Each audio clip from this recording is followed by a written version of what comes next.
사랑하는 성도 여러분, 평안하셨습니까? 4월 18일 목요일입니다. 함께 찬송가 209장 이 세상 풍파 심하고 찬양하시겠습니다.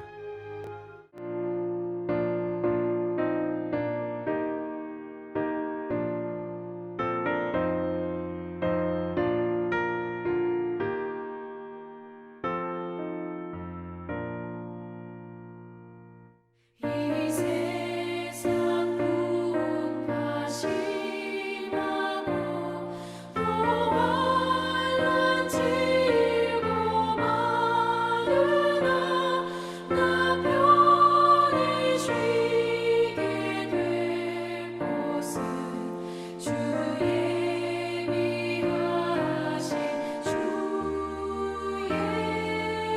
전 향기로운 기름을 주 내게 부어주셔서 내 기쁨 더해주는 것 주 피로 사신 주의 전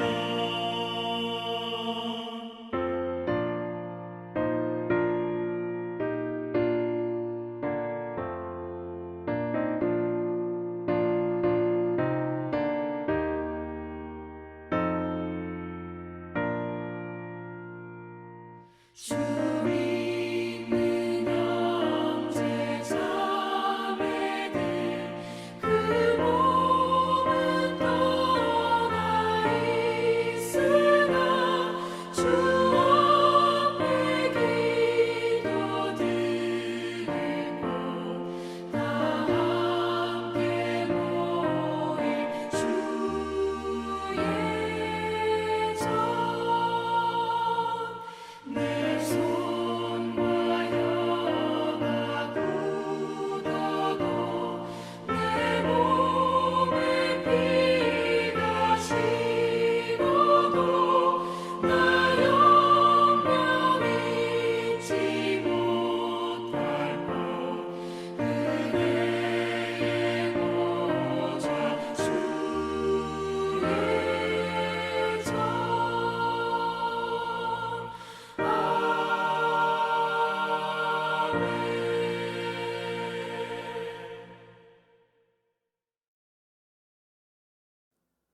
아멘. 이 시간 함께 나눌 말씀은 열왕기상 8장 1절에서 11절입니다. 이에 솔로몬이 여호와의 언약궤를 다윗성 곧 시온에서 메어 올리고자 하여 이스라엘 장로와 모든 지파의 우두머리 곧 이스라엘 자손의 족장들을 예루살렘에 있는 자기에게로 소집하니 이스라엘 모든 사람이 다 에다니모월 곧 일곱째 달 절기에 솔로몬 왕에게 모이고 이스라엘 장로들이 다 이름에 제사장들이 궤를 매니라. 여호와의 궤와 회막과 성막 안에 모든 거룩한 기구들을 메고 올라가되 제사장과 레위 사람이 그것들을 메고 올라가매 솔로몬 왕과 그 앞에 모인 이스라엘 회중이 그와 함께 그 궤 앞에 있어 양과 소로 제사를 지냈으니 그 수가 많아 기록할 수도 없고 셀 수도 없었더라. 제사장들이 여호와의 언약궤를 그 처소로 메어 드렸으니 곧 성전의 내소인 지성소 그룹들의 날개 아래라. 그룹들이 그 궤 처소 위에 날개를 펴서 궤와 그 채를 덮었는데 채가 길므로 채 끝이 내소 앞 성소에서 보이나 밖에서는 보이지 아니하며 그 채는 오늘까지 그곳에 있으며 그 궤 안에는 두 돌판 외에 아무것도 없으니 이것은 이스라엘 자손이 애굽 땅에서 나온 후 여호와께서 저희와 언약을 맺으실 때에 모세가 호렙에서 그 안에 넣은 것이더라. 제사장이 성소에서 나올 때에 구름이 여호와의 성전에 가득하매 제사장이 그 구름으로 말미암아 능히 서서 섬기지 못하였으니 이는 여호와의 영광이 여호와의 성전에 가득함이었더라. 아멘. 오늘 말씀은 솔로몬이 지은 성전이 진정한 성전으로 세워지는 장면을 보여줍니다. 일명 성전 봉헌식이라 할 수 있습니다. 성도 여러분, 솔로몬 성전은 무려 7년이나 걸려 지어지면서 그 화려한 모습이 드러났습니다. 그리고 어제 묵상한 말씀대로 솔로몬은 성전 안의 모든 제사의 기구들, 여러 물건들 정성껏 준비하여 들여놓았습니다. 그러나 성도 여러분, 이러한 솔로몬 성전이 진정한 성전이 되기 위해서는 그것이 전부가 아니었습니다. 오늘 본문에서와 같이 하나님께서 받아주시고 인정하셔야 합니다. 우리가 쓰는 한자 성어 중에 활용점정이라는 말을 아실 것입니다. 활용점정은 그림 속 용의 눈에 눈동자를 그린다는 의미입니다. 이 말은 비로소 그림 안에 있는 용이 진정한 용이 되기 위해서는 생명을 지닌 눈동자를 그 눈 안에 그려 넣을 때에야 가능하다는 말이죠. 오늘 본문에서 성전이 성전되게 하는 것도 마찬가지입니다. 그것은 바로 하나님의 특별한 임재가 있어야 했습니다. 그 성전을 하나님께서 인정하시고 그 성전 안에서 드려지는 모든 제사와 예배 안에 하나님께서 임재하시는가가 그 여부가 성전됨의 사실상의 전부라 할 수 있습니다. 성도 여러분, 아무리 화려한 교회가 있어도 그곳에 하나님의 임재를 찾아볼 수 없다면 그 화려한 건물이 무슨 소용이 있겠습니까? 오늘날 유럽의 화려한 교회들이 예배드리는 교회의 기능보다 관광객을 모으는 유적지 정도의 기능만을 유지하고 있다는 말은 참으로 우리를 아프게 합니다. 그럼 성도 여러분, 미국이나 한국은 괜찮을까요? 미국에서도 비어있는 교회가 점점 많아지고 있습니다. 한국도 마찬가지입니다. 특히 팬데믹 이후에 교회들이 여러 가지 어려움에 놓이게 되었습니다. 젊은 가정들은 더더욱 자녀들을 낳기를 꺼려하고 갈수록 주일학교 규모가 급격히 줄어들고 있습니다. 그리고 포스트 모던에 깊이 젖어들은 젊은이들은 교회를 등지고 세상의 즐거움에 더욱 사로잡혀 있습니다. 이러한 상황들만 보면 오늘날 참으로 전도와 목회가 어려운 것 같습니다. 그러나 성도 여러분, 오늘 말씀을 보십시오. 성전의 성전됨은 어디에 있었습니까? 결코 외적인 화려함에 있지 않았다는 사실입니다. 꼭 많은 사람들이 모여야만 성전이 되는 것이 아닙니다. 그 성전의 뿌리는 보이는 그 무엇에 있지 않고 그곳에 임하시는 하나님의 임재와 모든 영광을 받아주시는 하나님께 있었습니다. 결코 성전이 성전되게 하는 것은 사람들의 숫자나 교회의 화려한 시설에 있는 것이 아니라는 사실을 잊지 말아야겠습니다. 하나님의 임재와 하나님의 영광은 교회의 생명과도 같습니다. 따라서 우리는 아무리 교회의 미래가 암울하다는 생각이 들더라도 그 분위기에 휩쓸리기보다 지금 우리 안에 하나님께서 임하시기를 간절히 구하고 끝까지 하나님의 영광만 구할 수 있기를 바랍니다. 그것은 바로 한마디로 살아있는 예배의 삶을 살아내는 것입니다. 거룩한 산 제사를 드리는 것입니다. 저는 이러한 관점에서 오늘 말씀을 통해 이 땅의 교회가 하나님의 교회로서 든든히 서가기 위하여 두 가지의 도전을 함께 살펴보고 은혜를 나누었으면 합니다. 첫째로 성도 여러분, 우리의 예배 중에 하나님의 말씀의 역사를 더욱 기대하며 간구했으면 합니다. 오늘 1절에 보면 솔로몬은 마치 모든 것을 준비해 두고 이제 곧 하나님께서 이곳에 들어오시길 기대하듯이 여호와의 언약궤를 맞이하고자 했습니다. 여호와의 언약궤는 실로 성전의 주인공으로 여겨졌습니다. 그래서 장로들, 모든 지파의 족장들을 모았습니다. 그런데 그날이 언제인가요? 2절에 보시면 에다님월 곧 일곱째 달 절기라 했습니다. 바로 그때의 제사장들이 궤를 메고 레위 사람들이 성막 안에 기구들을 메고 성전으로 올라간 것입니다. 성도 여러분, 에다님월은 일곱째 달, 지금으로 하면 9월에서 10월을 말하는데요. 이때가 바로 초막절, 장막절 절기를 지키는 때입니다. 그러니까 광야를 40년간 지나왔던 이스라엘이 회막 안에 언약궤를 중심으로 해서 진을 치고 그 언약궤를 중심으로 해서 모든 지파가 이동하던 그때를 기리는 절기에 바로 언약궤를 드리는 것입니다. 그래서 이제는 광야에서의 회막이 아니라 성전 안에서의 주의 언약궤를 모시고 하나님께서 실로 이스라엘의 중심이 되시길 바라는 마음으로 예배하고 또 예배하면서 언약궤를 옮겼습니다. 성도 여러분, 언약궤는 하나님의 약속의 말씀, 율법의 말씀이 그 안에 있었기 때문에 하나님의 임재를 나타냅니다. 그들은 하나님께서 성전에 임하시기를 간절히 바라고 율법대로 제사장들과 레위인들이 여호와의 궤와 성막 안에 있는 모든 기구들을 성전으로 옮긴 것입니다. 그들이 언약궤를 옮길 때에 양과 소로 제사를 지냈는데요. 그 수를 헤아릴 수 없을 정도로 성대한 예배를 드린 것이죠. 특별히 본문에서 제사장들이 언약궤를 메어 드렸다 했는데요. 오늘 본문에서 언약궤를 메어 드는 채를 강조하는 것을 보게 됩니다.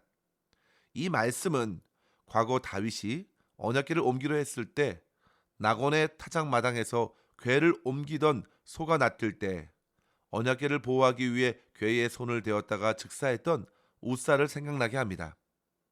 성도 여러분, 그만큼 솔로몬은 주의 말씀을 거룩하게 여기며 매게 하였습니다. 마찬가지로 저와 여러분 또한 주님의 말씀을 믿음으로 매는 삶을 살아가야 되겠습니다. 성도 여러분, 하나님께서 삶에서 주시는 말씀은 세상의 멍에와 짐들과는 차원이 다릅니다. 주님의 말씀은 나에게 쉼이 되고 나에게 생명이 됩니다. 마태복음 11장 28절에 보면 수고하고 무거운 짐진 자들아 다 내게로 오라 내가 너희를 쉬게 하리라. 나는 마음이 온유하고 겸손하니 나의 멍에를 메고 내게 배우라.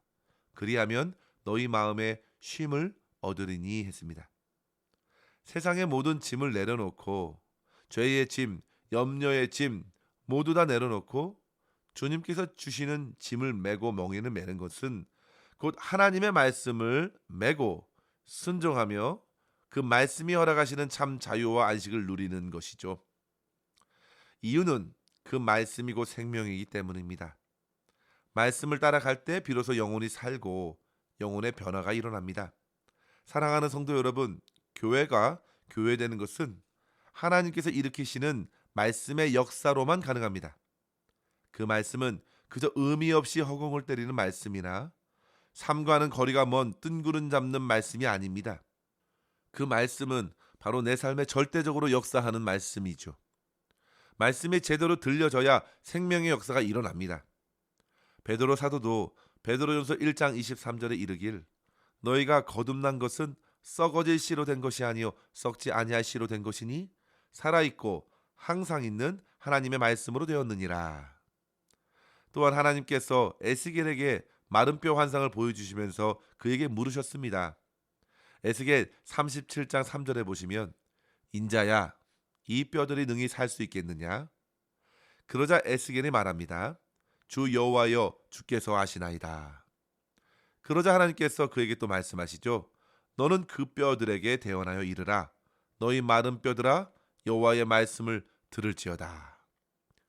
그렇게 선포할 때 하나님께서 그 말씀으로 역사하신다고 약속하셨습니다.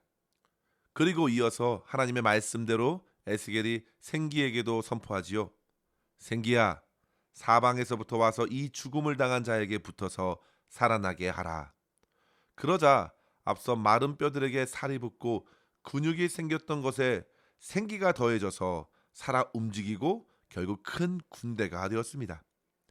사랑하는 성도 여러분, 예배 가운데 주시는 하나님의 말씀이 먼저 저와 여러분의 심령에 잘 들려지길 원합니다.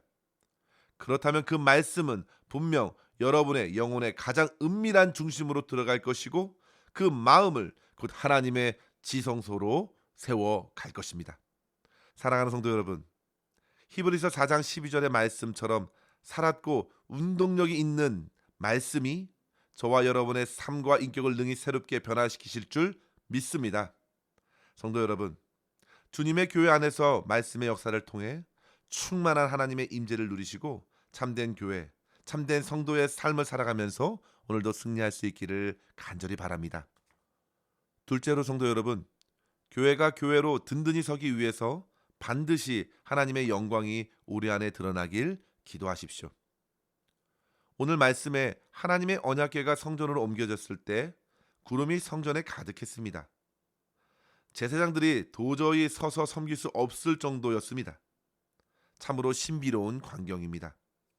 이것은 마치 모세가 성막을 완성했을 때 일어났던 현상과 비슷합니다. 모세가 하나님께 성막을 봉헌했을 때에도 구름이 회막을 덮이고 여호와의 영광이 성막에 충만했습니다. 당시 모세 또한 성막에 임하신 하나님 여호와의 영광 앞에 감히 들어갈 수 없었습니다. 솔로몬 성전도 마찬가지입니다. 제사장들이 도저히 섬길 수 없을 정도로 하나님의 영광이 가득하였습니다. 하나님의 임재의 영광이 충만하자 사실 어느 누구도 그 자리에 설 수가 없었습니다. 성도 여러분, 참된 성전은 하나님의 영광으로 가득합니다. 인간의 모습, 인간이 설 자리는 없습니다. 성전이 세상의 건물과 다른 것이 바로 이것입니다. 하나님의 영광으로 가득한 그 임재가 있는 곳이 바로 참된 교회이고 성전입니다. 간절히 바라기는 이러한 하나님의 영광이 우리 교회 공동체 안에 가득하기를 소망합니다. 저와 여러분의 마음의 전에도 가득할 수 있기를 바랍니다.